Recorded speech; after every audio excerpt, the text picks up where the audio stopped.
Cut Nyak-dien lahir di Lampadang, Aceh, tahun 1848. Adalah salah satu pahlawan nasional wanita Indonesia asal Aceh yang sangat berpengaruh. Pada masa kecilnya, Cut Nyak-dien adalah anak yang cantik. Ia memperoleh pendidikan pada bidang agama dan rumah tangga yang menyangkut kehidupan sehari-hari. Ia berasal dari keluarga bangsawan agamis di Aceh Besar.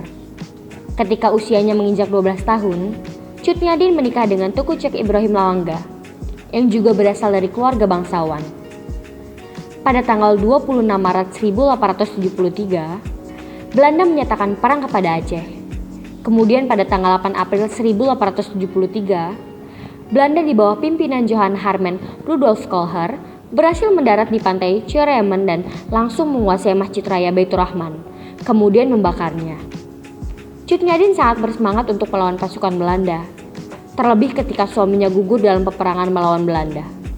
Semakin menyulut kemarahan dan kebencian pejuang wanita ini terhadap bangsa Belanda. Ia kemudian menikah lagi dengan Teuku Umar di tahun 1880. Setelah sebelumnya ia dijanjikan dapat ikut turun di medan perang jika menerima lamaran tersebut. Dari pernikahan ini, Cut Nyak-dien memiliki seorang anak yang diberi nama Cut Gambang. Setelah kematian suaminya, Teuku Umar datang melamar Cut Nyak-dien. Namun, Teuku Umar yang merupakan tokoh pejuang Aceh awalnya ditolak oleh Cut Nyak-dien. Tapi, karena Teuku Umar memperbolehkan Cut Nyak-dien untuk ikut bertempur, Cut Nyak-dien akhirnya menerima pinangan Teuku Umar dan mereka menikah pada tahun 1880. Bergabungnya kedua insan ini menciptakan lonjakan moral dan semangat para pejuang Aceh yang semakin berkobar. Perlawanan terhadap penjajah Belanda berlanjut, dan lalu tercetuslah perang Fisabilillah. Teuku Umar dan Cut Nyak-dien pun pergi dengan seluruh pasukan yang sudah dilengkapi dengan perlengkapan berat, senjata, dan amunisi Belanda. Dan mereka pun tidak pernah kembali ke markas Belanda. Strategi pengkhianatan tersebut disebut Het Verraad van Teuku Umar, pengkhianatan Teuku Umar. Strategi dari Teuku Umar yang mengkhianati Belanda tentu membuat pihak Belanda marah dan melancarkan operasi besar-besaran untuk menangkap Cut Nyak-dien dan Teuku Umar. Tapi para gerilyawan Aceh saat ini sudah dilengkapi perlengkapan dari Belanda.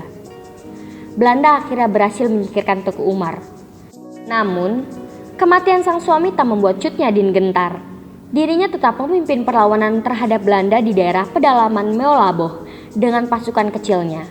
Pasukan Cut Nyak-dien terus bertempur hingga kalah pada tahun 1901 karena tentara Belanda sudah sangat terbiasa untuk berperang di daerah Aceh.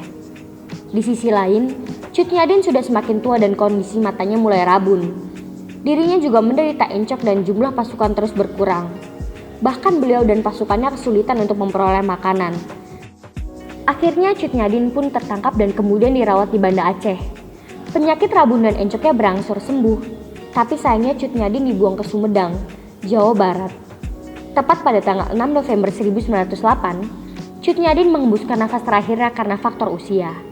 Makam Cut Nyak-dien sendiri baru ditemukan pada tahun 1959. Itu pun karena permintaan Gubernur Aceh kala itu, Ali Hasan. Cut Nyak-dien diakui sebagai pahlawan nasional Indonesia oleh Presiden Soekarno melalui SK Presiden RI nomor 106 tahun 1964 pada tanggal 2 Mei 1964.